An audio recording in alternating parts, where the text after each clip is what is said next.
Hello everyone, आपका स्वागत है आपके अपने यूट्यूब चैनल लर्न विद प्रीत चौधरी में। आज हम इस वीडियो में बात करेंगे रीट के एग्ज़ाम की डेट के बारे में कि इसका एग्ज़ाम है वो फरवरी में होगा या नहीं होगा, और अगर होगा तो क्यों नहीं होगा, और आगे होगा तो कब तक हो सकता है।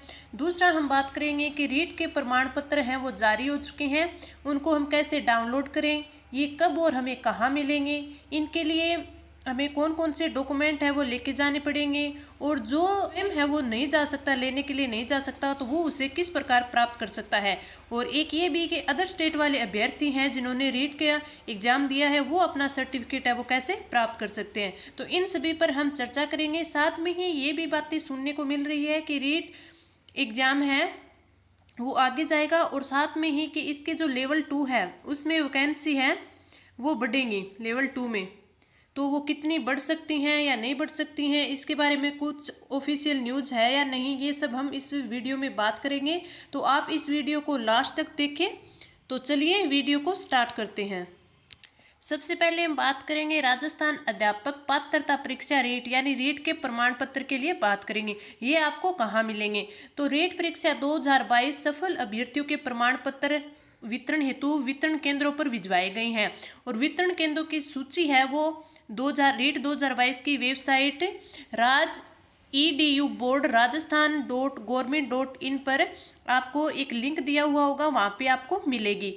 अब आप जब इस वेबसाइट पर जाएंगे तो वहाँ पे आपको लेफ्ट साइड में रीट 2022 के प्रमाण पत्र प्राप्ति हेतु आवेदन पत्र ये आपको दिखाई देगा। आप इस पे क्लिक करेंगे और आपको एक जो प्रमाण पत्र के लिए एक फॉर्मेट है वो दिया जाएगा, आपको उसे डाउनलोड करना है एवं प्रिंट कर भली भांति भरकर उसे वितरण केंद्र पर प्रस्तुत करना है। अब ये वितरण केंद्र है ये आपके उस फॉर्म में दिया हुआ होगा कि आपको कौन से स्कूल कॉलेज जहाँ से भी आपको ये प्राप्त करना है वो तो प्रमाण पत्र प्राप्त कर सकेंगे। वितरण केंद्र पर प्रमाण पत्र दिनांक 7 दिसंबर से अग्रिम आदेशों तक, यानी आप 7 दिसंबर से अपने प्रमाण पत्र है वो प्राप्त कर सकेंगे, और आगे आपको ये बोर्ड है ये जानकारी दे देगा कि कब तक आप ये प्राप्त कर सकते हैं। तो अब चलिए देखते हैं कि वो फॉर्मेट कैसा है और आपको किस प्रकार उसे भरना है, और आपको कौन कौन से डॉक्यूमेंट लेके जाने हैं साथ में, ताकि आपको वहाँ पे कोई भी असुविधा ना हो और जाते ही आपको वो आपके प्रमाण पत्र है वो प्राप्त हो जाए। तो चलिए सबसे पहले हम देखते हैं कि रीट प्रमाण पत्र वितरण की प्रक्रिया शुरू कर दी गई है। प्रमाण पत्र प्राप्त करने की प्रक्रिया कुछ इस प्रकार होगी। प्रमाण पत्र के लिए आपको वेबसाइट पर आवेदन पत्र का प्रारूप दिया हुआ है, जिसको आप वेबसाइट से डाउनलोड करेंगे, और उसे डाउनलोड करके जो आपको केंद्र दिया हुआ होगा वहाँ पे आपको जाके काउंटर पर जमा करवाना होगा, और कार्मिक इसमें से रसीद अभ्यर्थी को देगा और उसके बाद वितरण करेगा। फिर प्रमाण पत्र के लिए स्वयं अभ्यर्थी को उपस्थित होना होगा। स्वयं उपस्थित नहीं होने की स्थिति में असमर्थता का कारण बताना होगा आपको कि आप वहां पे क्यों नहीं जा सकते, और असमर्थ होने की स्थिति में अधिकृत व्यक्ति को ही दिया जाएगा। अभ्यर्थी को वैध पहचान पत्र लेकर सेंटर पर पहुंचना है, यानी आपको फोटो युक्त ID लेके जानी है, जिसमें आपकी फोटो लगी हुई है वो ID यानी इसकी एक कॉपी भी आपको साथ लेके जानी है, और आवेदन पत्र बोर्ड कार्यालय को DE ऑफिस से भेजा जाएगा और ये ईमेल से भेजा जाएगा। तो अब आपको दिखाते हैं कि आपका जो प्रमाण पत्र होगा वो किस फॉर्मेट में होगा। ये देखिए आपको कुछ इस प्रकार का फॉर्मेट मिलेगा। आपको ऊपर है यहाँ पे आपके रोल नंबर, आपका नाम, आपका फादर्स नेम, ये सब जानकारी होगी। इस साइड आपकी फ़ोटो लगी हुई होगी, और फिर नीचे है आपको ये दिया हुआ होगा यहाँ पे वितरण केंद्र, या आपको दिया हुआ होगा भी आपका कौन से कॉलेज से आपको अपना प्रमाण पत्र लेके आना है। जैसे इसमें दिया हुआ ये आपको 034 ये कोड दिया हुआ है। अगर कॉलेज या स्कूल है उसका नाम सेम हो सकता है, लेकिन आपका जो ये कोड होगा ये सभी का अलग अलग होता है। जिस प्रकार एग्जाम में हम जाते हैं तो सेंटर का कोड है वो अलग अलग होता है, उसी प्रकार ये कोड भी आपका अलग अलग होगा। आपको ये कोड मिलाना है, आप मैप पे चेक कर लेना कि आपका वो जो सेंटर है वो कहाँ है, वो कोड है वो सही है। और वहाँ पे भी जो सेंटर दिया होता है उसको अगर आप मैप पे चेक करेंगे तो वहाँ पे आपको हेल्पलाइन नंबर मिलते हैं, तो वहाँ पे भी आप कॉन्टैक्ट करके पूछ सकते हैं। फिर आपको देखिए कृपया मेरा लेवल 2 का प्रमाण पत्र मुझे इस पत्रवाह को देने का कष्ट करें। अगर आप खुद वहाँ पे नहीं जा सकते हैं अगर आपको आपका प्रमाण पत्र कोई और लेने जा रहा है तो आपको ये सब जानकारी है वो इसमें फिल करनी होगी। इसमें अभ्यर्थी की स्वयं न आने की स्थिति में पत्रवाहक का नाम, जो लेने जाएगा उसका नाम, आपकी सिस्टर भाई जो भी लेने जाए, और यहाँ पे प्रार्थी से क्या संबंध है उनका वो लिखना है। और पत्रवाहक की फोटो ID युक्त, यानी आप आधार या भी जो भी आपकी ID होगी जो लेने जाएगा उसकी ID लगेगी, और यहाँ पे उनका फोटो ID क्रमांक लगेगा, कौन सी फोटो ID है, और यहाँ पे जो आपका पत्रवाहक होगा लेने जाएगा उसके सिग्नेचर होंगे, और पत्रवाहक का मोबाइल नंबर भी यहाँ पे होगा। ये सब जानकारी आपको फिल करनी होगी, और फिर यहाँ पे जो स्टूडेंट अभ्यर्थी होगा उसके साइन होंगे। ये सारी जानकारी है वो आपको फिल करके देनी होगी। अगर आप खुद नहीं जा रहे हैं लेने, आपकी जगह कोई और जा रहा है, ये आप सब फिल करके वहाँ पे जो भी खिड़की लगी होंगी आपके वितरण केंद्र पर, वहाँ पे आपको जमा करवाना है। वहाँ पे कार्मिक आपको रसीद देगा, और रसीद देने के बाद आपको आपका प्रमाण पत्र दे दिया जाएगा।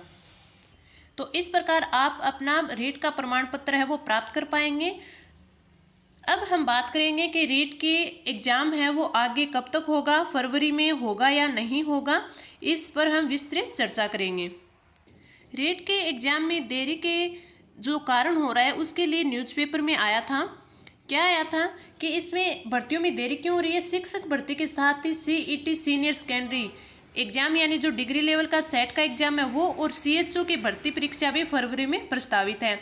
शिक्षा विभाग की देरी से बदल सकता है फरवरी में आयोजित होने वाला परीक्षाओं का शेड्यूल। यानी फरवरी में 3 एग्जाम होनी है, सेट का एग्जाम होना है, रीट का प्रस्तावित है, रीट का और CHO का, ये 3 एग्जाम है ये फरवरी में होनी है। तो इसके लिए बोर्ड ने फरवरी के 6 दिन है वो 6 दिन रिजर्व कर रखे हैं। इन 6 दिनों में ये तीनों एग्जाम है वो करवाने की सोच रहा है।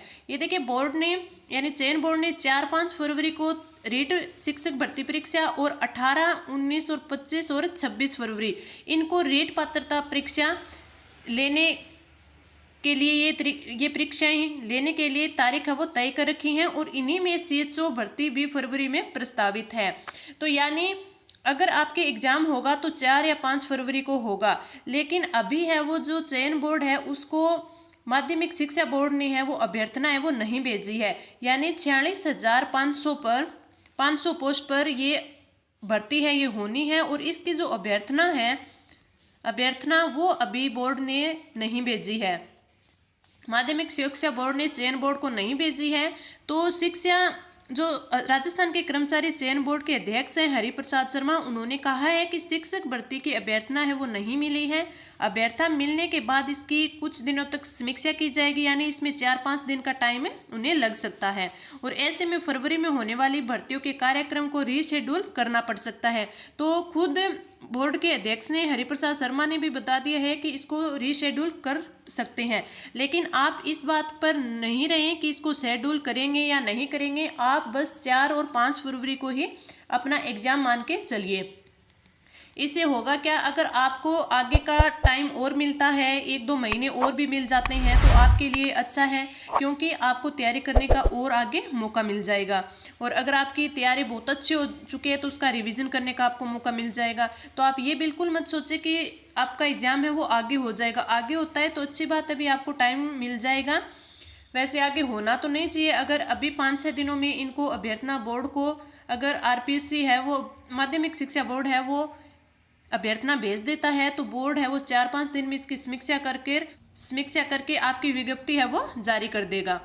तो आप ये बिल्कुल मत सोचिए कि एग्जाम है वो आगे चला जाएगा। अगर आगे जाता भी है तो आपको इसमें फ़ायदा है। आप अपनी तैयारी को बिल्कुल भी ना छोड़ें, तैयारी अपनी कंटिन्यू करते रहिए और अपने एग्जाम की आगे तैयारी करते रहिए। अगर आपको ये टाइम मिल रहा है तो आप इसमें अपने जितने ज़्यादा हो सके आप टेस्ट दीजिए, अपना रिविज़न करिए। कुछ स्टूडेंट का कहना है कि मैम आप हमें GS का टॉपिक भी करवाइए, GS और GK पूरा कवर करवाइए रीट के हिसाब से।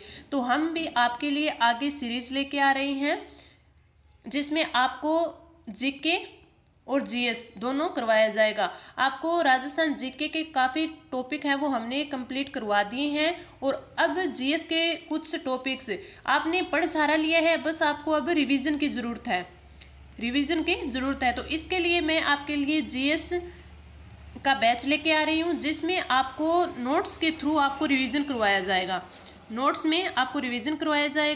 आप आपने जहाँ से भी जितना भी पढ़ा है, अब आप हमारे साथ नोट्स से रिवीजन करिए और अपनी तैयारी को और अधिक मजबूत कीजिए, जिसमें आपको मैं शॉर्ट नोट्स बनाना सिखाऊंगी और साथ में ही इन नोट्स से आपका रिवीजन भी हो जाएगा।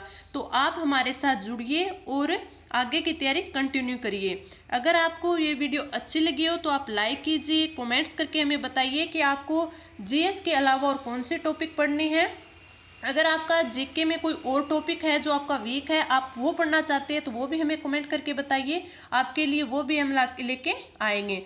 तो आप हमारे टेलीग्राम ग्रुप लर्न विद प्रीत चौधरी को ज्वाइन कर लीजिए। वहाँ पे आपको अप टू डेट सारी नोटिफिकेशन और सारी न्यूज़ें दी जाती हैं। और साथ में ही आप हमारे यूट्यूब चैनल लर्न विद प्रीत चौधरी को ज्वाइन करें, अपने फ्रेंड्स के साथ शेयर करें